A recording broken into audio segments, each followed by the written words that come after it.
Today's episode is brought to you by Mazars. SoundCartel.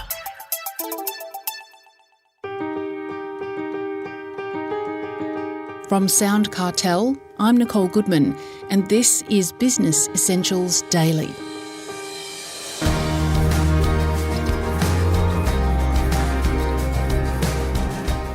It's still a tight labour market right now, so if you're looking to hire, you need to become more astute in engaging new talent. That's according to Dan Williams, Asia Pacific business coach for EOS Worldwide. And Dan offers some good advice for retaining existing staff too.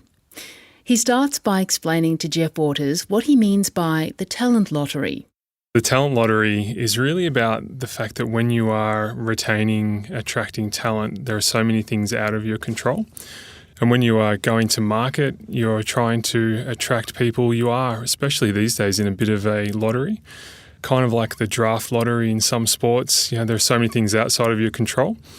And almost if you can embrace the fact that those things are out of your control, it feels less like a lottery, but it definitely is that way today. How big is the problem? It's huge. The job market is really hot at the moment. You know, people are becoming more and more aware of the new way of working and have a higher sense of what is important to them, which I'm supportive of that. You know, I live that life myself.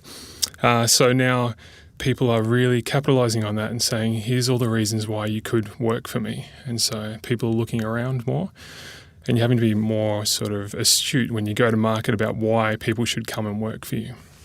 All right, well, we'll unpack that. Why do people sometimes leave their jobs after short periods? Yeah, in my experience, I've spent a lot of time in the IT industry where there were lots of skills, you know, in demand. And the thing that was really common was about engagement. People want to be engaged and they want to be a part of something. And so if they don't feel that, they don't feel like they're a part of something, they don't feel valued or engaged, then, you know, they're more inclined to move on and try and find somewhere where they do feel that way. And that, of course, has been exacerbated by COVID. Yeah, absolutely. And I think there are some real positives in that people have discovered a new love of their personal life and doing things and valuing things, and definitely respect that. And so employers and prospect employers need to be mindful of how they can facilitate that. And keen to move on, a lot of them as well. Now, you write that setting new employees up for success is one solution to the problem. What do you mean by that? Yeah, so I don't think people realise that in the interview, it's kind of you're giving the prospect the first insight into what it's going to be like to work with you. So I encourage employers to treat that first interview as a window into the business. And then if they're the right fit, then make your onboarding experience the strongest process in the business. So you set them up for success, bringing them in, giving them all the tools that they need, introducing them to the right people, making them feel a part of the business. And if they feel like that's a good experience and you're consistent and you hold up your end and your accountability on that, then you're setting them up for success. And presumably that will make them feel good about your business and to stay with it. Yeah, absolutely. And hopefully you're making good on all the promises you made in the interview process and in your ad. And if you are, then yes, then people value those things more and they will stay and they'll hang around. Tell us how conversations with staff can help. This is probably one of the most, I guess, glaringly obvious challenges when people were forced to go into a work from anywhere, work from home scenario.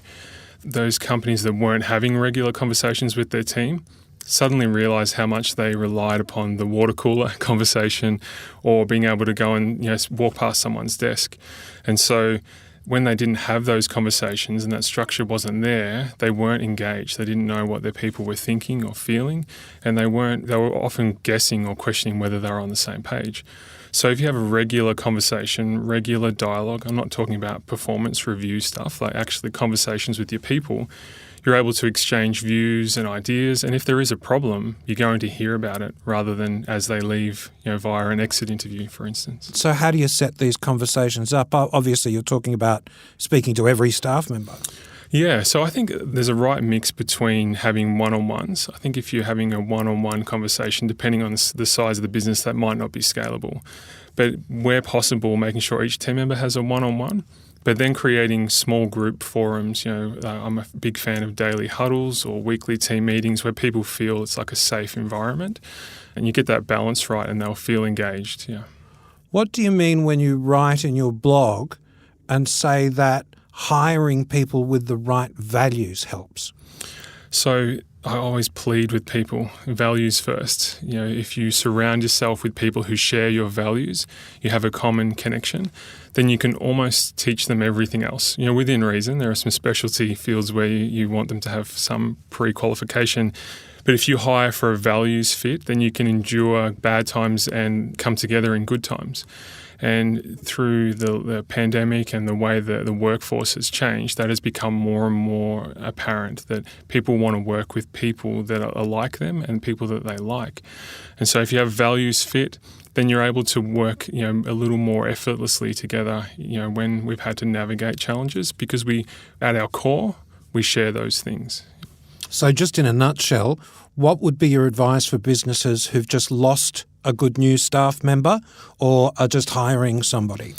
Yes, so one of the most valuable experience and exchange you can have is with someone who's on their way out. All the barriers and the filters drop, and you can really learn from that experience with that person leaving. If you take the time, park your ego perhaps, and ask them, why are you leaving? What can I do better? That will give you an opportunity to set yourself up for success with your existing team and new people coming through. And if I'm talking to someone who's bringing in someone new, then please set yourself up for success. Treat that first interview as their first experience. Make sure you've got a good values fit, please. Prioritise values fit.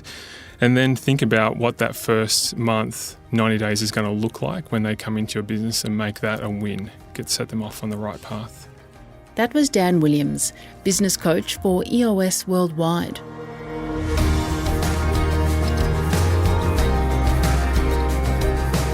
This episode of Business Essentials Daily is produced by the team at SoundCartel. Thanks for listening. I'm Nicole Goodman. We'll bring you more Be Daily tomorrow. Follow @BE Daily Podcast across social media and head to bedaily.com.au for more from the Business Essentials Daily podcast. SoundCartel. This episode was brought to you by Mazars. To find out more, visit mazars.com.au. That's mazars.com.au.